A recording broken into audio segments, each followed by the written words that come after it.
Sekali lagi ini hari yang berbahagia buat aku dan Anda, dan aku juga mohon maaf kalau Anda hari ini nggak bisa untuk bareng di virtual press conference ini karena kondisi Anda yang baru aja melahirkan harus banyak-banyak istirahat, dan anak kami juga masih harus menyusui, harus lebih sering menyusui, hampir 2 jam apa 3 jam sekali, 3 jam sekali, jadi nggak bisa ditinggal gitu. Mungkin nextnya baru next time deh, next time. Tapi yang jelas hari ini tadi pagi pukul 8:19 sudah lahir. Hari ini tanggal 25 Desember tahun 2020 jam 8:19 sudah lahir putri kami yang pertama, anak kami yang pertama. Mungkin nanti spellnya dibantu sama Mami, mungkin dikirimkan, tapi namanya Chloe Emanuele Vanuatimena, itu namanya. Dan tadi pagi lahir secara sesar di rumah sakit Bunda Menteng, dan ditangani langsung sama dokter Mary. Oke, Van. Boleh tahu artinya dari nama bayinya? Oke, nama bayinya Chloe Emanuele Vanuatimena, itu artinya gini. Chloe itu artinya yang bersinar. Emanuele itu artinya diambil dari kata Immanuel, di mana itu artinya Tuhan beserta kita. Jadi artinya Chloe Emanuele itu yang bersinar karena Tuhan beserta dia. Gitu. Yang bersinar karena Tuhan beserta dia. Itu artinya. Vanuatimena itu, Watimena kan nama marga aku. Ya kan, kalau Van itu dalam bahasa Belanda itu artinya dari. Jadi dari Watimena. Oke, alasannya melahirkan sesar karena gini, aku juga harus jelasin mungkin biar cepat lebih jelas lagi ya, kenapa tanggal 25, kenapa juga harus lahir secara sesar. Jadi gini, tanggal 25 itu adalah hari perkiraan lahir, di mana tanggal ini itu sudah kami ketahui hari perkiraan lahirnya sejak usia kandungan Anda itu di 4 atau 5 bulan.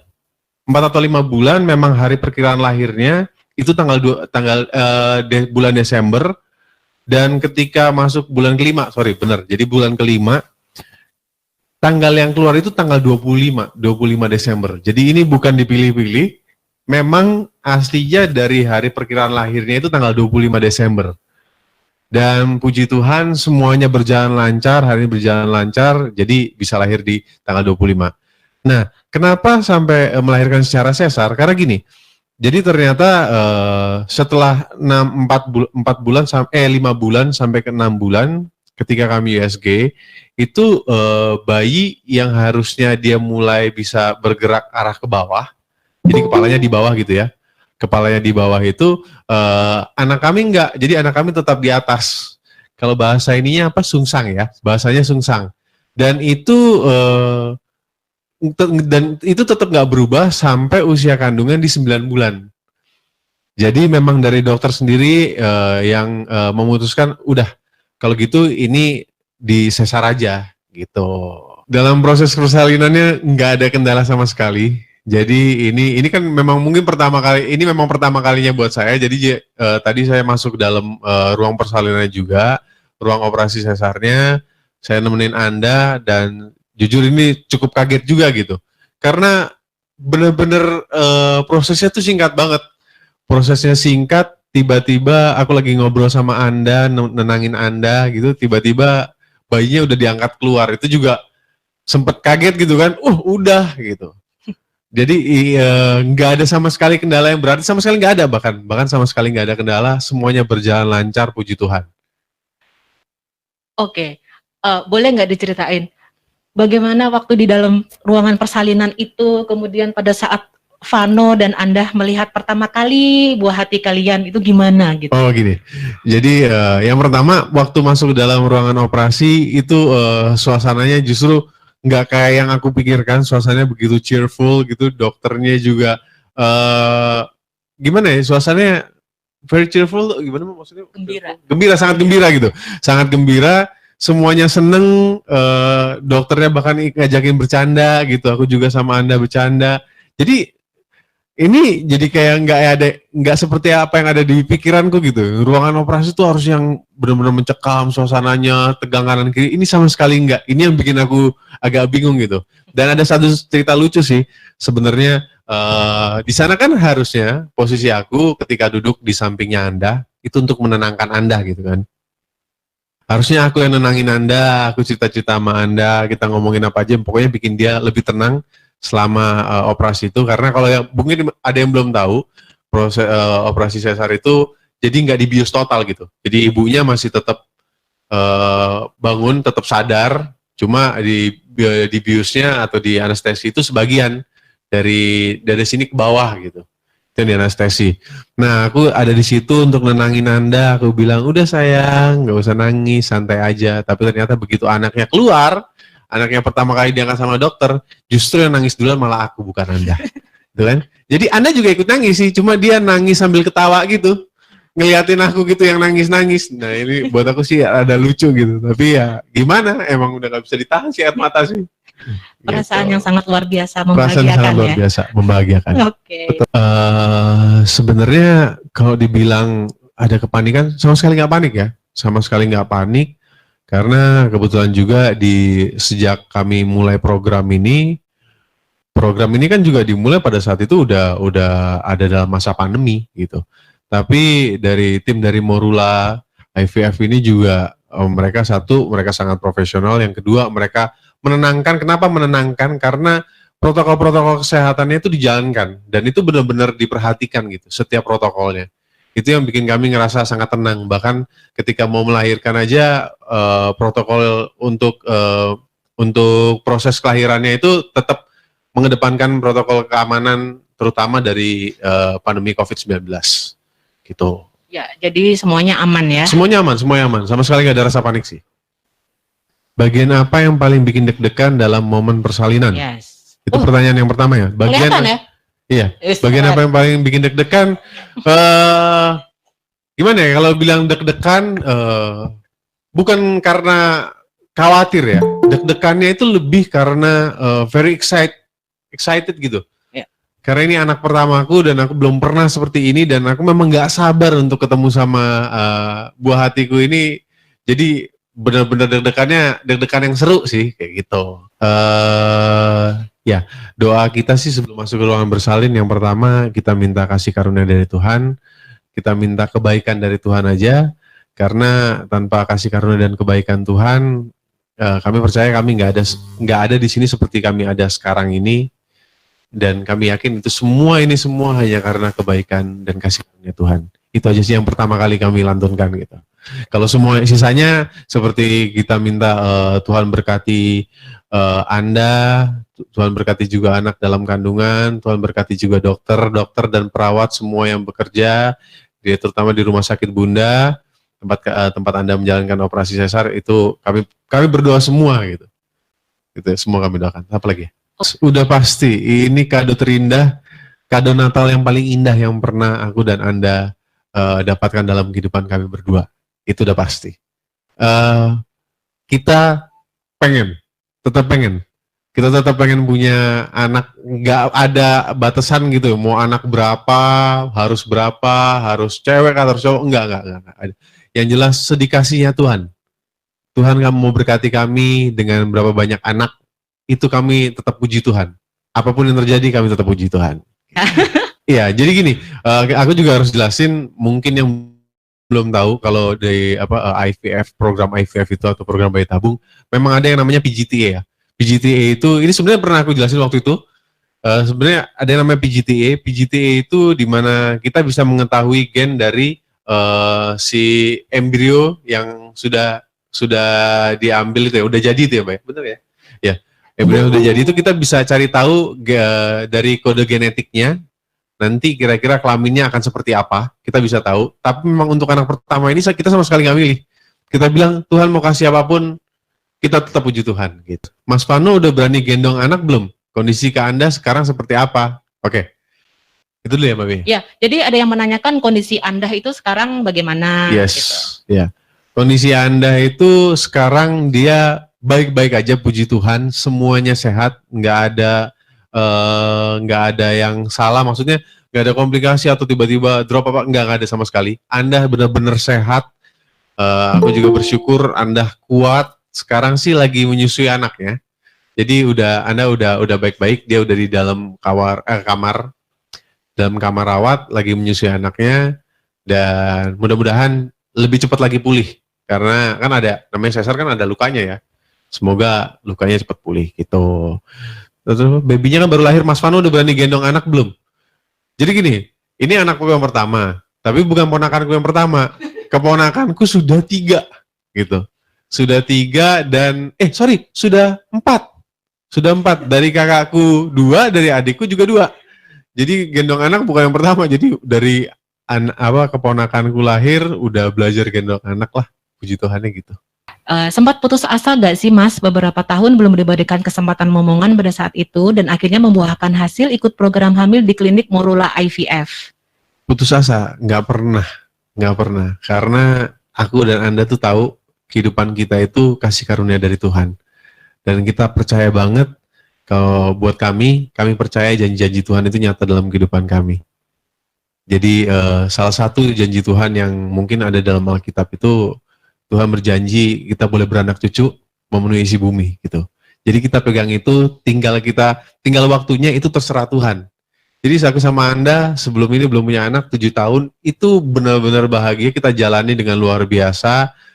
Kita percaya janji Tuhan itu ya dan amin. Itu yang gak percaya. Jadi merinding sekali. Memaknai Natal ini dengan momen kelahiran anak yang sangat ditunggu-tunggu.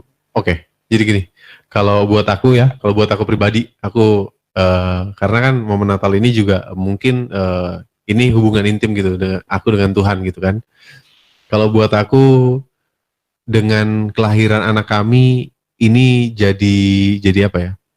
Kalau yang kami percaya kan Natal itu adalah momen di mana Tuhan datang ke dunia ini menyelamatkan manusia, jadi sama dengan manusia untuk menyelamatkan gitu, untuk menyelamatkan, dan kami percaya ini justru jadi penguat untuk aku dan Anda, di mana janji Tuhan itu digenapi dalam kehidupan kami berdua, aku dan Anda, gitu. Dan buat kami justru di Natal ini kami jadi makin percaya kalau semua yang Tuhan berikan itu selalu tepat pada waktunya. Itu yang pertama. Janji-janji Tuhan itu indah pada waktunya. Dan kalau yang kami percaya dengan kelahiran anak kami juga seperti apa yang ditulis mungkin di Alkitab, gitu kan. Sejak dari dalam kandungan Tuhan sudah menenun anak-anak kami, dan kami percaya kalau memang ini adalah pekerjaan tangan Tuhan pasti sempurna. Rencananya mau pakai babysitter atau urus sendiri? Yang pasti sih urus sendiri gitu. Kenapa? Karena yang pertama, oma-omanya ini mamaku, mama mertuaku, wah mama-omanya ini rajin banget gitu.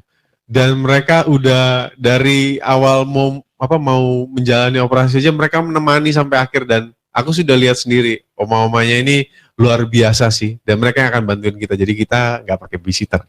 Itu udah komitmen gitu. Oke, bala bantuan udah banyak ya, Van. Udah banyak bala bantuannya. Gini, persiapan ya, jadi ayah siaga gitu ya. Yeah. Kalau aku bilang dari pertama kali Anda hamil gitu kan, selalu kan orang bilang gitu, lo harus siap-siap jadi ayah gitu. Gimana persiapannya? Ujung-ujungnya kalau buat aku pribadi nggak akan pernah siap untuk hal ini gitu, karena ini hal yang baru, ini bukan barang gitu yang bakal kita tahu nih, ini ntar bakal seperti ini spesifikasinya, bakal seperti ini kalau dipakai dan lain sebagainya. No. Ini satu individu dan ini anak darah daging saya sendiri, jadi saya nggak tahu apa yang namanya siap gitu. Jadi semua yang akan saya jalanin ini, yang pertama saya serahkan dalam doa. Yang kedua, ya saya akan selalu belajar dan saya nggak akan pernah puas untuk belajar jadi seorang ayah. Gitu. Jadi saya akan terus belajar. Gitu. Itu persiapan buat saya.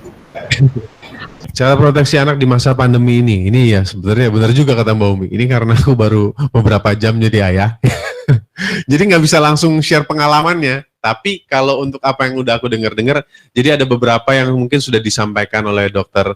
Pertama dokter Mary dan juga ada dokter anaknya. Eh, Banyak sih buat aku cara proteksi. Yang pertama kan benar-benar jaga kebersihan atau sterilnya peralatan bayi itu, ataupun nanti apa yang bakal dipakai bayinya, itu benar-benar harus dijaga. Untuk sekarang sih masih sampai situ. Sisanya ya mungkin orang tuanya harus tetap menjalani protokol kesehatan gitu, dimanapun dan kalau bisa kapanpun gitu. Jadi nggak boleh sama sekali nggak boleh ngerasa udah karena udah di rumah ini aman lah kalau kita mungkin sedikit nggak bersih, nggak seperti itu.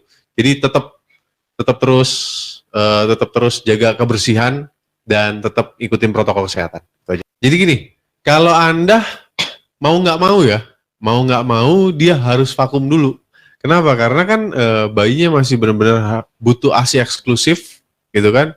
Which is mungkin juga kalau beberapa temen yang udah pernah punya anak mungkin tahu ASI eksklusif itu ya benar-benar mungkin setiap 2 jam. Jadi nggak mungkin kalau untuk sekarang ini Anda harus kerja dulu di dunia entertainment, sepertinya nggak mungkin gitu. Tapi kalau aku sih sudah berkomitmen sama Anda bakal tetap kerja gitu. Jadi karena Anda juga bilang yang bantuin aku bakal banyak kok, bala bantuannya banyak, jadi akunya tetap harus kerja aja, kamu udah kerja aja gitu. Aman. Bagus nih. Aku sama Anda persiapkan nama ini sudah mungkin 3 tahun.